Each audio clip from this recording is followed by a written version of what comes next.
So the mindset is it's not about making more birdies and more pars. It's about just having less car crashes, less massive numbers.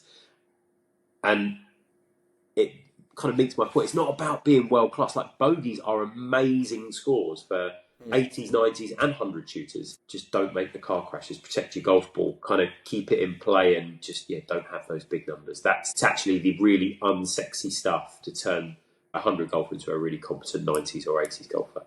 You're spot on.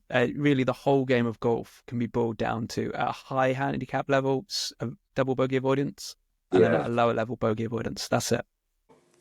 Question on that, because it's easy to go, great, I won't have any more doubles. Perfect. Now, we know there's a technical component, and the better you can get the strike, the better you can get the club face control or variance down. That's going to help. But how would you say someone should practice this? How do they stop practicing having car crashes?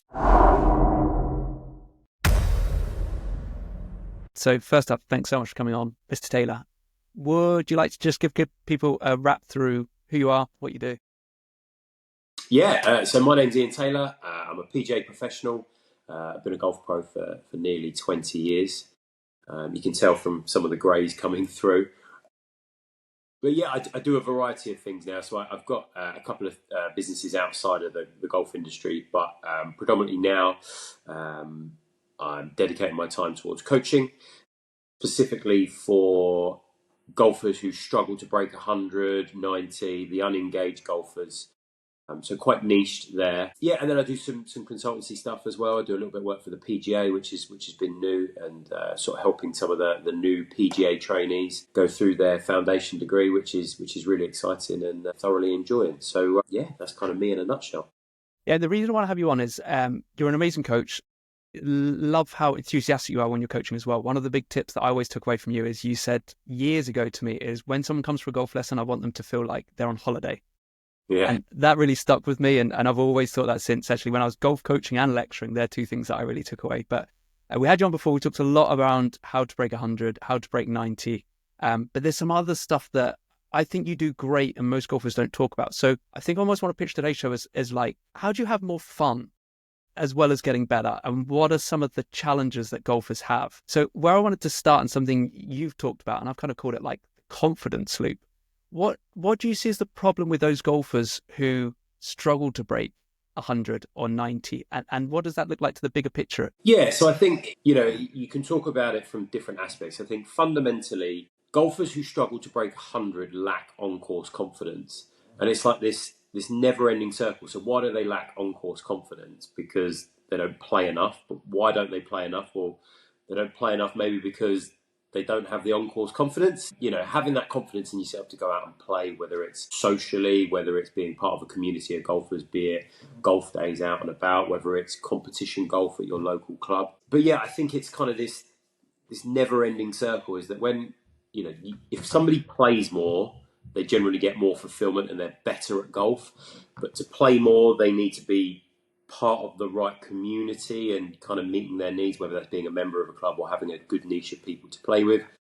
And if you get those two things, then on-course confidence increases and ultimately people start to play better. Yeah, and then what do you see from that? Because I suppose as soon as confidence increases, motivation increases? Oh, massively, yeah. So, it's all very much intertwined. People's playing opportunities and experiences. So many a time I've taught someone. So I would say sort of my ideal client is, say, a business owner who knows what hard work and success, who knows what hard work looks like and is prepared to put in the effort, but understands what success breeds because of that. Now, you get this person who comes along onto the golf course and they might not be competent, they might not be very confident in their game, and because of those things they don't play, but then when they start playing, they then start expanding, they start getting better, and then because of that they then start feeling confident enough to go and play with other golfers. When they play with other golfers, they then have a network of people to want to interact and then play more. And then when they play more, they get better. And then when they play more with other people and get better, then there might be an away trip. There might be a golf day or that. The biggest one is that corporate invite, that the person that really struggles with that on-course confidence, gets asked numerous times year after year to attend their business or corporate golf day, and they always turn it down. But when they start playing more, they start engaging in more in what they're doing, then they start to, rather declining them invitations, they then start taking them up. Yeah, that's awesome to hear. And I think it works at every level of the game. So even you and I, we weren't exceptional players, were we, as professionals? But when you Class go me up a up, level, yeah, you do normally kick my ass. But when you go up a level, and I remember going to like the national assistance final at like the London club and feeling completely out of my depth. Then when you come back to say like the East Region PGA stuff, I suddenly felt a lot more comfortable. So I think that like pushing your comfort zones is like really useful. With that in mind, what's the best way for an amateur golfer to step outside their comfort zone? Oh, there's loads of things that they can do, but what I would say is fundamentally you need to back yourself. So just go and find some little communities, whether there's a nucleus of golfers at the club, if you're a member of a golf club. If you're not a member of a golf club, just reach out to people and just take up those invitations. Just start saying yes. Start getting out on the golf course and putting yourself outside your comfort zone. And as soon as you get outside your comfort zone, you kind of realise that it's not that bad anyway. And what I always say to people is that a lot of these players who are very self-conscious, that lack on-course confidence, they're so worried about what everybody else thinks of them. But when they realise that every other golfer is so focused on themselves, and if you and I were playing together and I hit a bad shot, you're not worried about me hitting a bad shot because you're too busy worried about yourself hitting bad shots. And I think when Makes people me feel better, Ian. Here's many as yeah, you like. but when people start to realise how little others think about one another's games, of course you've got to keep up with play, and you don't want to interrupt and make it a poor experience for anybody else. But yeah, when you realise how little others worry about other people's standard of golf, you'll realise that actually you shouldn't worry and just get out there. In answer to your question, I would say the first thing is get out of your comfort zone, go and find a nucleus of golfers to go and join, and just get out there, whether it's a competition, whether it's many golf clubs have roll-ups. I see lots of, if people aren't members of golf clubs anymore, there's lots of business networks that people kind of go on the golf course and they do a bit of networking. Again, there's so many playing opportunities out there. I would just firstly start by just getting stuck in and getting out there. Yeah, and that thing you talk about, everyone worried about what people think about them. That's called like the spotlight fallacy. And we all have it. But yeah, it's the same. I joined a local club recently as I moved over to Bristol, and I was turn up, and then I don't want to tell people I'm like a coach or like a pro, and then it comes out and they suddenly start worrying, and they're like, oh yeah, and all you really want is someone that's a nice person that plays reasonable speed, and you don't care if they top it 20 times in a row. I'd much prefer that and have a nice chat with someone than someone who smokes around but starts throwing their golf clubs and throwing their toys out their pram. So yeah, I think for golf, it's just like, be a nice person, be a good playing partner is all you really need to do, and have fun. Yeah. So appreciate that advice there. And then I think moving on from that, kind of staying in the same ballpark, golfers also can get discouraged and lose confidence when they have bad rounds.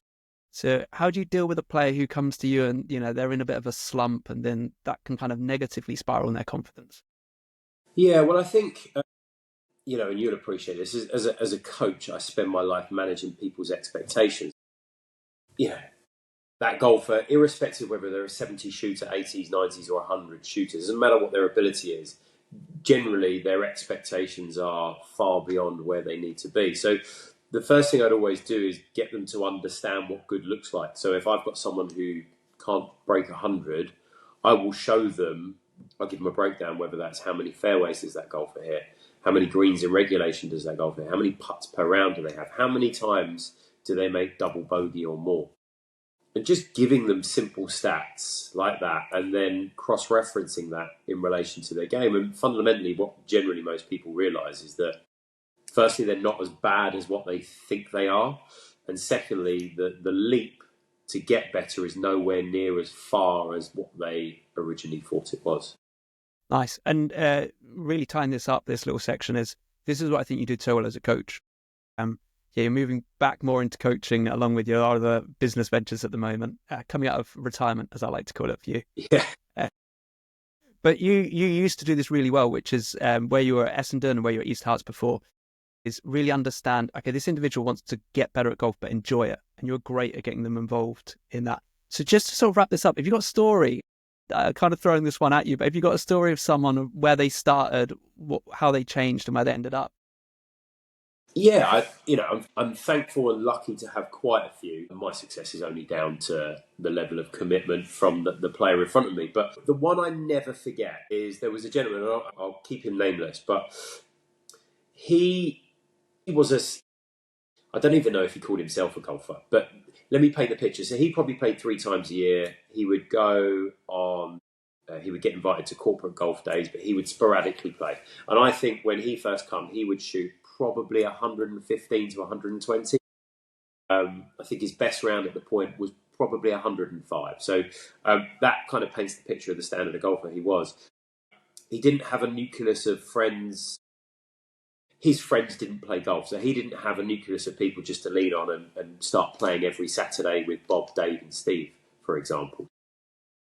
What I realised is we took him on, and his standard of golf needed to get better. So what we looked at is the technical aspects. How does he chip better? How does he make better contact? How does he straighten out his drives and all that sort of stuff? But I would say that's only half the story. So what we did is I boarded him on. I have what's called a player performance program. So I kind of explain it like a total golfing experience. So yes, we help them get better, but what we did is I introduced him to a community of other golfers who are exactly the same boat. So they know what it feels like to be a 100+ golfer, even if they weren't at the point when he met them. So we would have individual coaching, which we would focus on his individual needs. We would bring the community of golfers together, so typically 12 in a squad, and we would do extra learning opportunities. So this individual needed to work on his short game and improve his contact, but when I brought everybody together, we'd go in a bunker, we'd understand how to hit high shots, low shots, how to hit awkward lies. So I would call them extra learning opportunities. Whilst they weren't specifically unique to each individual's needs, there was just a way of layering and improving. So we got him onboarded in that community, and then as a byproduct of that, Frank, I've just mentioned his name. Frank started to play much more golf. He joined up with 3 other guys, and they started to play weekly. Frank's golf started to improve. Now he is an 18 handicapper, which doesn't sound amazing, but I always think about where someone come from and what they come to. So Frank was a 115, 120 shooter. He's now a very competent low 90 shooter. But what's most impressive is Frank has, through his golf, his life has shifted and changed. So Frank plays 2-3 times a week. He plays with these guys in particular. They're like his best pals. He's gone on multiple golf trips with them. He has become a member of the club. He has started playing in competitions. And I sort of talk about the kind of the commitments in the week. So most people's commitments come down to, okay, what does my working week look like? What are my family commitments? And then where does my golf fit in? And here was a guy who didn't really play golf, would never play golf with anybody else. We've helped him get better. We've introduced him to a community of golfers. He plays 3 times a week. He's a member of a club, and he's a bona fide, what I would call a proper golfer. He's very much enthralled within club life and engages with everything there. And yeah, it sounds really gushy, but yeah, his life looks very different because of golf. That's awesome. And I think that's like why we fell in love with the game. You know, it's like those experiences of going away with your mates, having lifetime trips is really when golf's really memorable, isn't it? So yeah, dude, that's awesome. Cool thing to do, isn't it? Yeah. So I think that's a really nice way to people to think about the bigger picture, because we can talk so much about swing changes and stats and improving performance, which is really important, but I think we've got to think about that bigger picture of like, well, yeah, how do you make golf enjoyable, which is something I kind of want to like finish the show on, just some top tips on that. But can we move in a little bit more practical stuff, so sort of understanding why people shoot 90, 100 or struggle to break them. What do you see as the biggest challenges? We've covered this a bit before, so what are some of the biggest challenges holding golfers back, breaking 100 and then breaking 90? Okay. What I would first say is there's no one size fits all. Lots of golfers have different individual challenges, and typically when there are some common themes and traits, but just to blanket, you might have someone that shoots over 100 but hits it off the tee maybe 250, 260. That golfer's needs is going to be very different. They hit it 250, 260, but the further it goes, the further in the wrong direction it typically goes with that type of golfer. Whereas you might have someone who shoots the same score but can only hit it 150 off the tee. So how you would look at those golfers is very different. But I would say generally, typical challenges of someone sort of 190 shooter, first and foremost, they don't play enough, generally. And that probably links into some of the things we were talking about a minute ago about lack of confidence, don't have a community of golfers or whatever it is.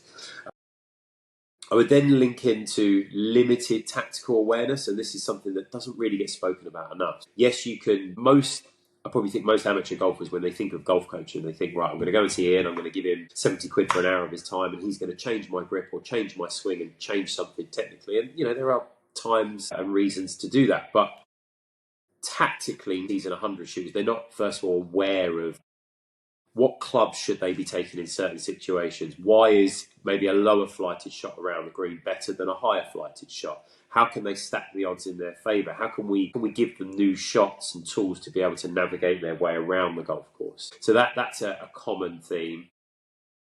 Another theme, and it's, I think, our fault as coaches, is that most coaching doesn't take place on the golf course. Now, because it doesn't take place on the golf course, you can't address these tactical things, and you kind of coach in this artificial environment where, yes, you might be on a mat, and even if it's a technical change, that transition of taking it from the range onto the course is often quite a different, it's quite difficult.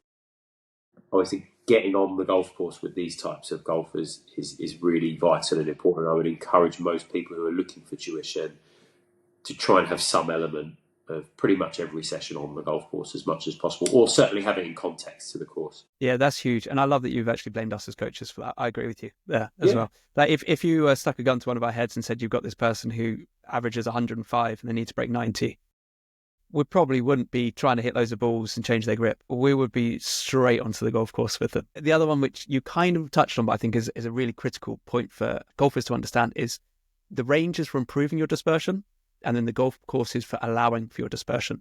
Yeah. So we see this so often with golfers with a big slice who aim straight and try and hit the ball straight. I remember a story about, when I say the golfer, multiple winner on tour, who pretty much had the shanks on the range beforehand, and the caddy was going, this is going to be a long day. And then they worked something out, so they were just hitting a big slice round and chopping it around. Went out round Wentworth and I think shot like 65, 66. And the caddy was like, how have they done that? But they just found a shot shape they could hit consistently and then took that on the golf course and ended up, playing in front of millions on telly, shooting the score. So that's one of the skills that I think we never really see in elite golfers because it's hidden. But yeah, that's another easy skill that a lot of amateurs could learn. And I think that's the biggest difference. There are some technical aspects and distance and skills as well. But I would think that's what 70 shooters do well, maybe even without them knowing, but they know their game and they know certain shots in certain situations. And that's the difference between, I'd say, a 70s and an 80s shooter. But going back to sort of the hundreds and the 90s, from a technical perspective, what I typically find is contact is a big issue. Being able to make consistent contact, because regardless of what club you've got in the hand, if you're hitting into a green with an 8-iron and you can't make solid contact, the 8-iron's not going to go the distance that you require it to. So contact, and then putting and short game. I know that's quite broad, but generally there's a lot of focus more on the range and hitting it. I think it's not about... Can I swear on this podcast? Of course you can, yeah. So I have this thing with my pupils, and my whole mantra is it's not about being good, it's about not being shit. It's a bit like, and I'll come on and talk about some specifics in a minute, but one example, a 100 shooter makes on average 9.1 double bogeys or more in a round. Compare that to a 90 shooter, they make 5.7 double bogeys or more around. Now I compare the birdies, so a 100 shooter will have 0.11 birdies per round on average, but a 90 shooter will have 0.35 birdies per round. The mindset is it's not about making more birdies and more pars, it's about just having less car crashes, less massive numbers. And it kind of makes my point. It's not about being world class. Like, bogeys are amazing scores for 80s, 90s and 100 shooters. Just don't make the car crashes, protect your golf ball, kind of keep it in play, and just don't have those big numbers. That's actually the really unsexy stuff to turn a really competent 100 golfer into a really competent 90s or 80s golfer. You're spot on. Really, the whole game of golf can be boiled down to a high handicap level, double bogey avoidance, and then at a lower level bogey avoidance. That's it. Yeah, I think even a scratch golfer averages 2.8 birdies around, maybe 2.1. So yeah, the difference between 110 shooters and scratch golfers is 2 birdies around. But as you say, it's 9 doubles. Yeah, and that's it. It's not about, I've got to make more pars, more birdies. But just over the course of 18 holes, you think 10 rounds of 18 holes, just stop having the 7s, 8s and 9s And actually, you don't need any more birdies. Your score will look after itself. It really will. So question on that, because it's easy to go, great, I won't have any more doubles. Perfect. Now we know there's a technical component, and the better you can get the strike, the better you can get the club face control or variance down. That's going to help. But how would you say someone should practice this? How do they stop practicing having car crashes? Yeah, good question. So there's a couple of angles of this. So firstly, the first thing I would say is understand exactly what your game looks like. So what are you good at? What are you bad at? So how many greens in regulation do you hit in comparison to someone of your level? Are you overachieving? Are you underachieving? How many putts are you having? So in order to make a change and stop having big numbers, you've got to really identify what you're good at and what you're bad at. And that may mean tracking some very, very basic stats. Because I think part of the problem starts for a coach, and again, we are to blame for this as well at times, is that if someone comes in and says, right, I want to hit my driver straighter, you go, okay, I can help with that. But really, we should be pushing back and going, prove to me, because ultimately they want to hit their driver straighter or longer because they want to get around the golf course in less shots. That's what everything leads back to. So as coaches, we need to push back and go, prove to me that is the most influential part of your game that we can best utilise our time together. And quite often it's not. So I think if golfers have a better understanding, and certainly coaches can help golfers with this, understand what they're good at and what they're bad at. So let's now say that you know what that looks like. For 100 shooters, par 5 average is about 6.98. So it's nearly 2 over par as an average. So I would target a lot of the golfers to focus on par 5s. And the best way of doing it, and not just par 5s, but to avoid these big numbers, I talk about greens in regulation +1. So if you're playing a par 4, regulation or a scratch golfer would hit their tee shot and then their second shot would get on the green. And if it's on the green in 2, they would be on in regulation. What a higher handicap golfer should look at is not worry about hitting driver and then really trying to squeeze their 3-wood onto the front edge of the green or what have you. Go green in regulation +1. So it might be driver, it might be 2 7-irons, it might be a hybrid and a 9-iron, obviously depending on the length of the hole. But then what that means is that it's not about, it doesn't matter if it's you, me or Tiger Woods. A golfer's more likely to get the ball closer to the flag, the closer they are to the green. But when they're near the green, just have less putts. So green in regulation +1. Don't worry about hitting the green in regulation. Don't worry about these hero shots. Just plod yourself down. If you can play a par 4, go tee shot, second shot, third shot on or in and around the green and get down for 2 ideally or 3. It's double bogey worst case scenario and it's bogey most of the time. Yeah, and if you make a bogey on a par 5, you're picking up a lot of shots against other people of your handicap, aren't you? And the field, so yeah. Well, this is it. I think if 100 shooters, and I would brand a 100 shooter like a 25 handicapper and above. If a 25 handicapper can make a 6 on a par 5, they are nearly a shot against the rest of the field. Yeah, they're winning. Yeah, and I think one last thing just to pull this together as well, just to help listeners at home think about this is, if you take what you've just said, Ian, and you start to apply that, we've got 500-yard par 5, which for a lot of 100 shooters, 25 handicappers is really daunting. Well, all of a sudden, if you're saying green regulation +1, you can hit at 125 yards and again, and again, and again, and you're on the green, or you're on the edge of the green. So when you suddenly realise that this +1 means that, well, yeah, hit driver or something off the tee to get yourself down there, because it's nice to have a big surface area to hit. But then you don't need to take a 5-wood off the deck. You don't need to try and hit a 5-iron or a 4-iron. It's just 7-iron, 7-iron, 7-iron on the green. And that's a 500-yard par 5. And you and I know that when we do this with golfers and we take them out and we suddenly start making these decisions, you can knock 10 shots off someone's score over 18 holes because there's so many easy wins. And it's the unsexy stuff. It's not, we all watch golf on TV and we see all the putts go in. We see these hero shots from 250 yards hitting on the green, and it's just not reality. And you need to bring things back to your level. And the only last thing I'd say is try and put a club in your hand where you're most confident. If you have loads of confidence, I often ask people, if your life depended on it, you needed to hit a shot that could land on a 30-yard by 30-yard green from whatever yardage, what club would you pick? And if it's a 7-iron, try and have as many 7-irons in your hand down that par 5 as possible, because you can still hit a bad shot, but if you stack the odds in your favour, you can certainly navigate your way around in less shots. And over the course of 18 holes, that really does add up.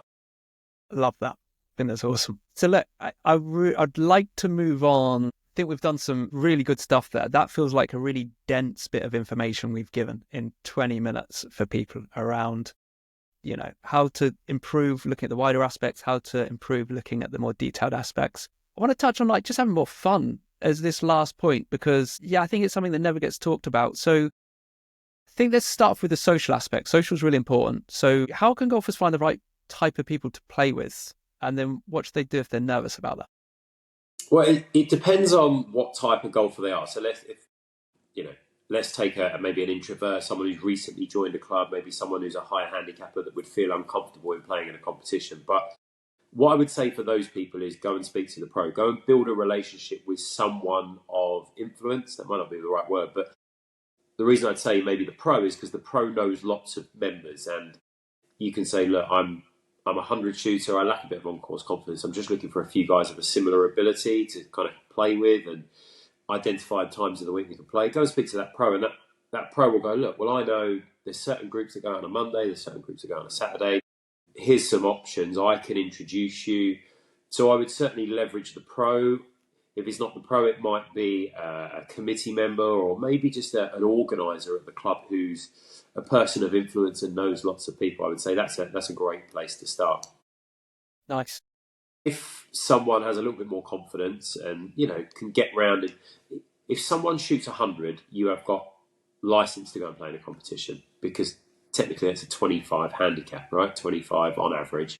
If you can shoot 100, you can play in any competition, provided that you've got the rules, the etiquette, the speed of play down, which I'm sure 99% of golfers have. Then I would sign up for a competition. And a lot of clubs, and I would always be an advocate of this, and I did this when I was director of golf, but we would have lots of drawn competition.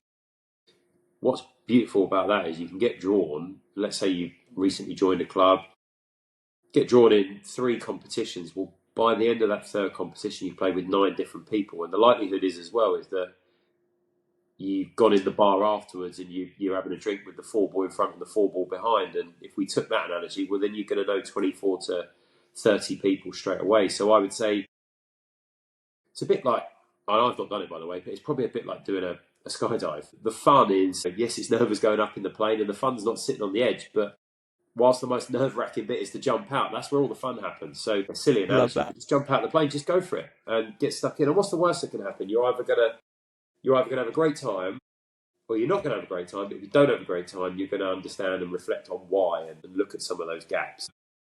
Yeah, I don't know if that answers your question, but I would certainly look at those 2 aspects. Yeah, it does. I think what I'm taking from that is that if you don't step out the plane ever, you don't know what skydiving's like. Yeah, absolutely. Terrible. That's awesome.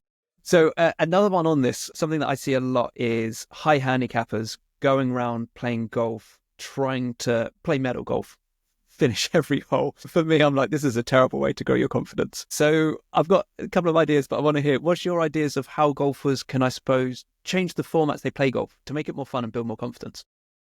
Well, yeah, I think medal golf is pretty hardcore. It certainly lends itself more towards the lower handicappers. Even then, it's hard. It is absolutely. So what I would say is, and linking into the fun as well. As a golf pro that's played the last 19 years, pretty much 99% of competition golf is 18-hole stroke play or medal. I love going to play different formats. So, bit of Stapleford, but team events, Texas Scramble. Some of the clubs do really sort of good, inclusive events now where it's more about the social. Yes, there's some competitive aspect, but yeah, get involved in some Texas Scrambles. Go and play off different tees. Go and play off. Yeah. I wouldn't say the ladies' tees. They're not known as ladies' tees anymore. They're reds. So just go and play off the forward tees. Go and see what it feels like to hit a driver and go in with an iron rather than a hybrid and stuff like that. So yeah, play team golf, foursomes, greensomes, whilst again different format. It's just a different experience, and it gets you. The beauty of all this, it gets you thinking about your game a little bit more, and it will help you understand what you're good at, what you're not good at. And again, it helps you form partnerships and, really try and have, lots of variety. That's awesome. And I want to touch on 2 things you mentioned there, because they're 2 things that I tell high handicappers to do quite a lot. Actually, a lot of different golfers, but that forward tees, A, brilliant fun, B, completely changes your perspective of like how to play each hole. But then C, it also tells you if distance is going to be a big factor that you need to work on. Correct. So it's the only way of instantly gaining 30, 40 yards. And then going, this is what it'd be like. So there's so much learning to be done there. And I think people feel a bit self-conscious about doing it because of golf's old traditions. But yeah, 100% go out there. When I was head of golf at Exeter Uni, I used to tell all the players, go off the forward tees and see how low you can shoot. And if you can't break par off them, don't move back. And so part of that training is critical because it improves your confidence and improves your perspective on what it takes. I think another one, just if golfers are going out and going, yeah, but I really want to shoot lower scores and that's what I care about. I'm going to take what you said earlier about, say, +1. You can go out and just see how many greens can you hit in +1 in regulation. Yeah. Or if you want to move it a bit more to scoring, how many bogeys can you make? And if you don't make bogey, pick up and move on. So don't worry about trying to have your 12th shot round the green. Just if you've only got a bit of time, 9 holes, how many bogeys can I make? And if not, move on. And that's one of the games I've given out loads. And I think that, again, is just like an easier format, more fun and build confidence. Do you know, I always think the best format, and it doesn't exist, the best format, particularly as a golf pro, if you could play 18 holes and just pick your score on the best 12 holes you have, it'd be the best, wouldn't it? Because you can just get rid of the bad stuff and just keep the good stuff. Yeah, exactly like you say. Just if you're a 100 shooter, how many bogeys or better can you go and make? And if it's 4, fine. Go out again, and can you get it up to 8? And if you did get it up to 8, why did you get it up to 8? What was the big fundamental difference that allowed you to? Again, you see the pattern. It's one, trying to increase enjoyment and fulfillment and fun on the course, but golfers just learn so much more about themselves, and we live in this cycle where it's quite regimented. Most golfers play at the same day, at the same sort of tee time, with the same people and the same format. And all right, they get different results, but they never stretch themselves. They never understand, okay, well, if I approached it like this, or if I did this type of shot differently, or if I played this type of format, it would weight itself on maybe being better off the tee or better around the greens. I just think, lots of variety would help in so many ways. I think we covered like a lot of good stuff there. What I'd love to do, just to finish up with, is wrap this up and just get some really actionable, quick takeaways for people that have listened to this and think, okay, that's me. If we've got a golfer who's, say, struggling to break 100 or some to break 90, what's the one thing they should do as soon as they stop listening to this episode? What's fair?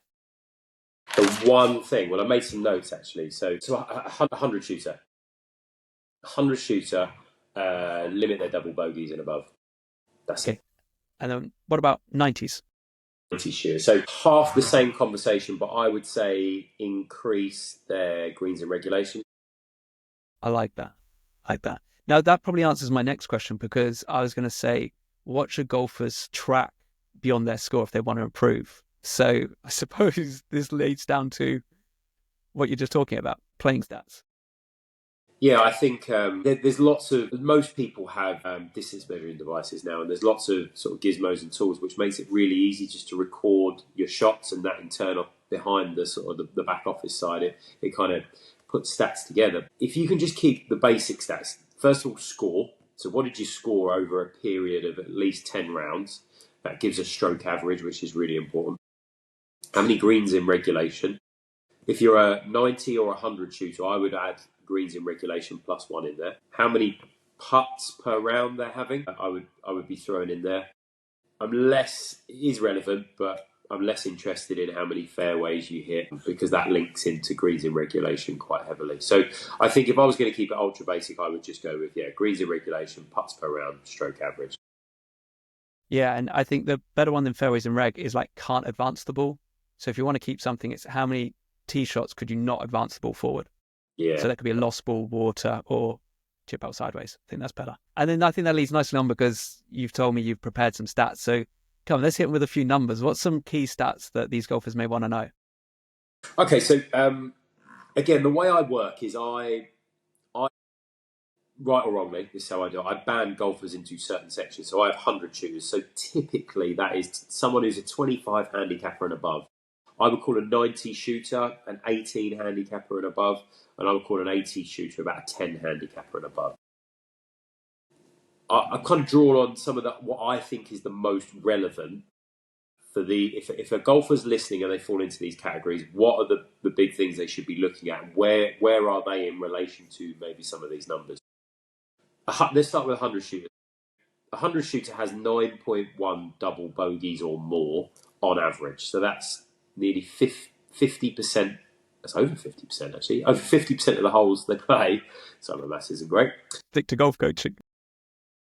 over 50% of the holes they play, they're making double bogey or more. And I think the par 5 average, which I talked about also, was 6.98. That's just a gleaming example of one.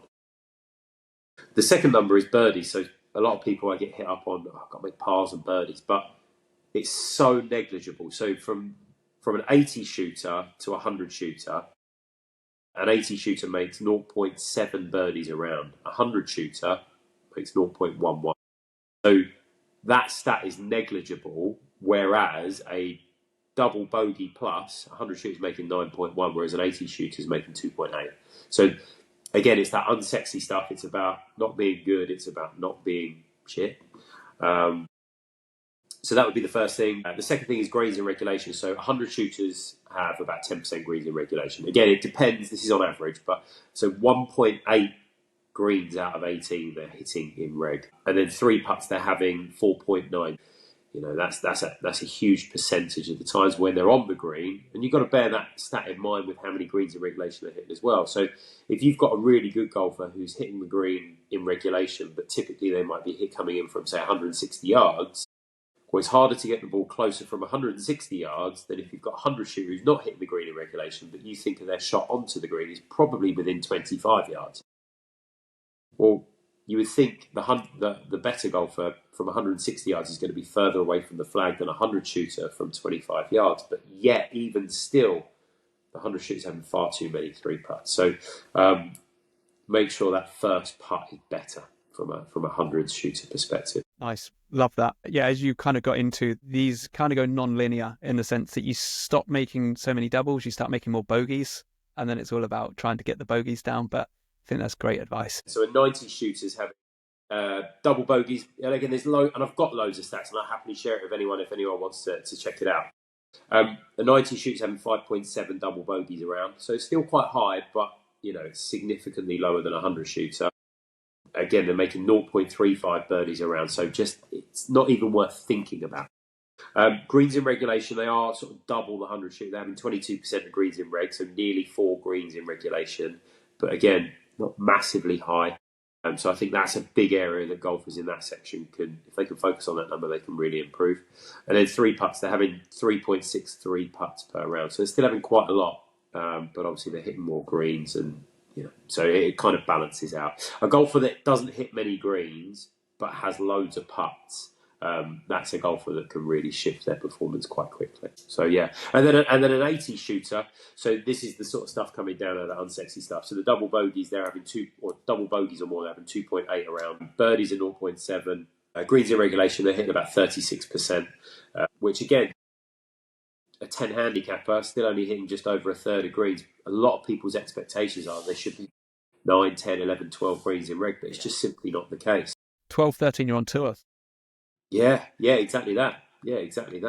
So it's putting things into context. And then 3 putts, they're still having 2.5 3 putts per round. So again, it's really, I think we've touched on this numerous times, just get the really boring, unsexy stuff. Just get that better and your scores will start tumbling down. Awesome. Thank you so much, buddy. Really appreciate it. It's awesome welcome. stuff. And then if people want to reach out and find you, where's? Well, I'm the best thing to do is reach out on my website, iantaylorgolf.co.uk. I've been really poor on social media and websites and stuff, but I'm pulling my finger out this year because I've got some really cool stuff that I want to share and try and help some golfers. So there's not much out there at the moment, but in the next sort of month or so, there'll start to be all sorts of stuff out there as well. And I'm going to get a little Facebook community as well. So just to help these type of golfers, whether it's understand their golf a little bit more, whether it's understand what they need to do with some tips and support on how to get better, or probably more importantly, how do these golfers incorporate and become engaged within club life. We've got a lot of stuff that we can. That's awesome. Well, thanks so much for your time. And No problem. look forward to catching up soon. Yeah, great. Thanks, mate. Cool.